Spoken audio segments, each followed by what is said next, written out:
आप बरेली में आ जाइए, आप बरेली में आ जाइए, संभल में आ जाइए, वहाँ पर जो मिसालें कायम हुई हैं, वो साफ दिखाती है कि ये पूरी तरीके से कुछ लोग ब्रेन वॉश्ड हैं। मैं कुछ लोग कह रहा हूँ, सब लोग नहीं। अंजू जी, कुछ लोग ब्रेन वॉश्ड हैं और जो जिहादी माइंडसेट है, उसको हवा देने में पूरी तरीके से मशगूल हैं। और जिहादी माइंडसेट बनाने में कहाँ से ये बात आती है? आपका मिडिल ईस्ट का पैसा, ज़कात का पैसा, क्राउड फंडिंग, रोग ऐप्स के ज़रिए सूचनाओं का आदान-प्रदान, भ्रामक समाचार। भ्रामक समाचार में ये दिखाना कि हमारे ऊपर ज़ुल्म हो रहा है। आप देखिए, छोटी-सी बात है, I love XYZ। I love, ठीक है, आप ज़रूर कीजिए, किसी से भी कीजिए। लेकिन ये आपका ज़ाती मामला है, आई यू लव XYZ, तो सम्मान के साथ आप अपने पास रखें। आपको किसी और के ऊपर बिना उसकी अनुमति के थोपने की कोई अधिकार नहीं है। आई लव XYZ आप ज़रूर कीजिए। मैं आपको छोटा-सा एक मिसाल देता हूँ। मैं एक ज़िले में जी। एसएसपी था और वहाँ पर एक वकील साहब आए, अपना कोई कागज़ वगैरह लेकर के। वो वकील साहब की ये आम रेपुटेशन थी, शोहरत थी कि निहायत उदंड और उजड्ड किस्म के हैं।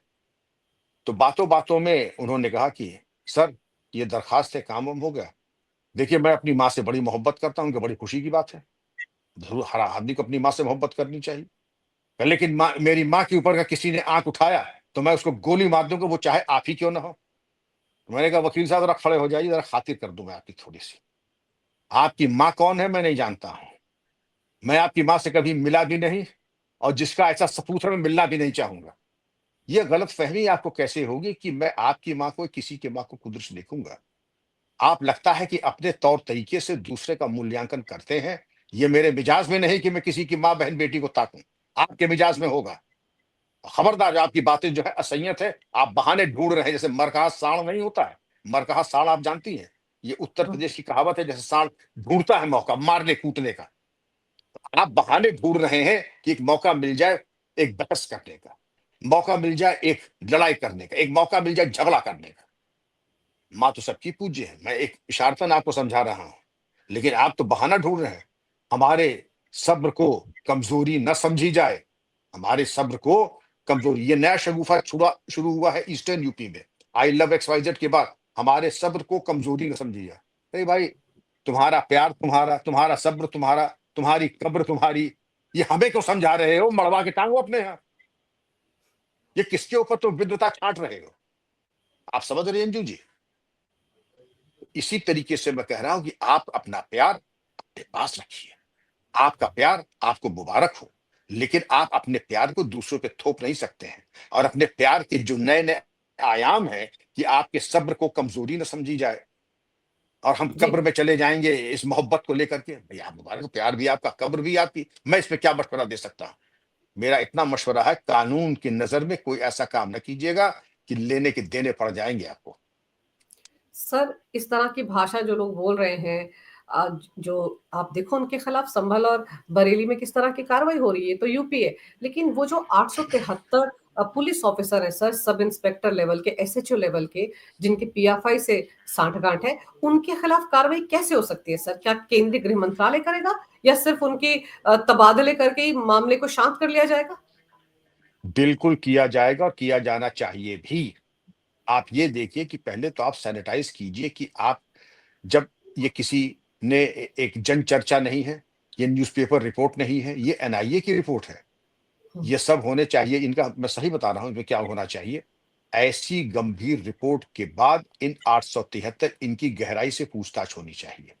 Light detector test, polygraph test होना चाहिए और उसके बाद इनके संगी साथियों, इनके बैंक बैलेंस, फाइनेंशियल बैकअप और जो रिश्वत ली है, वो सरकार को ज़ब्त करनी चाहिए। और इसके बाद सबको होना चाहिए डिसमिस। कैसे?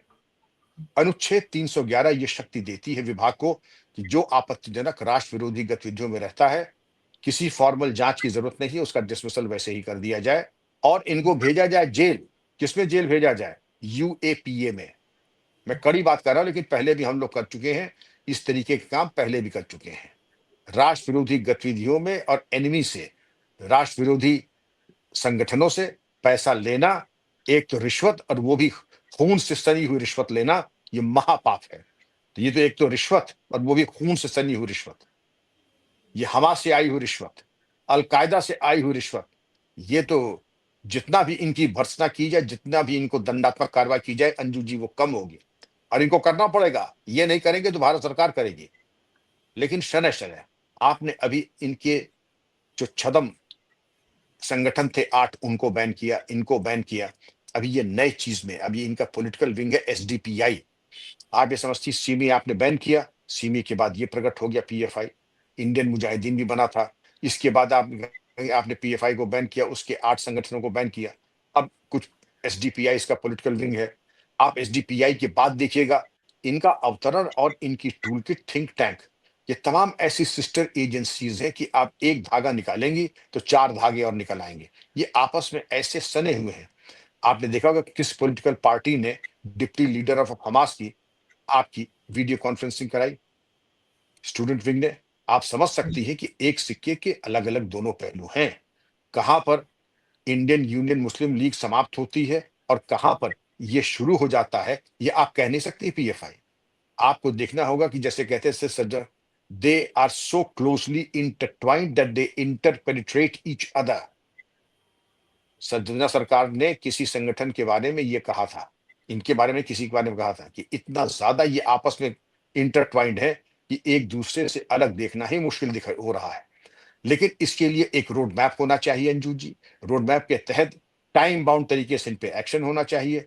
और जैसा आपने मुन्नार का बताया कि एक एसएचओ, 2 सब इंस्पेक्टर और 4 सिपाही सम्मिलित पाए गए, उनका तबादला कर दिया गया। तबादला के इनको तो खोद के गाड़ देना चाहिए तब तक, क्यों नहीं किया आपने? अब राष्ट्र विरोधी गतिविधियों में वर्दीधारी अगर रहेगा अंजू जी, तो कठोरतम सजा और डिसमिसल ये तो मिनिमम है। उसके बाद सजा की बात कीजिए कि कितने साल की जेल होगी, रासुका लगेगा कि नहीं लगेगा, और तमाम चीजें यूएपीए में जाएंगे कि नहीं जाएंगे। बिल्कुल सही कह रहे हैं आप सर, सख्त कार्रवाई करनी पड़ेगी और केंद्रीय जांच एजेंसियों को केरल पर ज्यादा ध्यान देने की जरूरत है। नया एपिसेंटर बन रहा है और आप देखिए ना, लव जिहाद की शुरुआत भी कायदे से वहीं से हुई। वहां पर आईएसआईएस के लिए भर्तियां होती हैं, कितने सारे स्टूडेंट्स पहुंच जाते हैं उन भर्तियों में और गायब हो जाते हैं। लड़कियों से जुड़े हुए सारे अपराध जो उस जमात के लोग करते हैं वहीं से होते हैं। तो इन पर नजर रखने की जरूरत है, क्योंकि मोहम्मद रजा जो गिरफ्तार हुआ है सर, वो तो लड़कियों की एक आर्मी बना रहा था और उसके लिए वो जी जी सोशल जी, मीडिया के जरिए भर्ती कर रहा था। बिल्कुल सही कह रहे हैं, क्योंकि इसमें आपने देखा ना 8 विग्स थे, बच्चों से लेके महिलाओं तक, महिलाओं से लेकर के दिव्यांग तक, दिव्यांग से लेकर के मानवाधिकार तक, मानवाधिकार से लेकर के तमाम चीजों के ऊपर हस्तक्षेप। जिसे कहीं जन हमारा तो संगठन है, समाज सेवा कर रहा है। तो इस तरीके के उनका था कि महिलाओं को संगठित करके, और उसके ऊपर जो उन्होंने कहा था कि मुजाहिद इस्लाम की मुजाहिद बेटियां, कि जो दिलो दिमाग से मजबूत हो, शरीर से मजबूत हो। अब मजबूत बच्चियों को लेके तुम क्या उनके साथ उनकी ब्रेन वॉशिंग करके, और क्या तुम उनकी ब्रेन वॉशिंग करके उनके में क्या तुम चीजें डाल दोगे दिमाग में, जिससे कि क्या वो ह्यूमन बॉम्ब बन जाएंगी, क्या वो रेडिकलाइज होकर के हत्यारिन बन जाएंगी। लेकिन ये भयावह स्थिति थी। ये तो भला हो यूपी एटीएस का कि समय रहते ही उन्होंने हस्तक्षेप करके इनको निष्क्रिय कर दिया।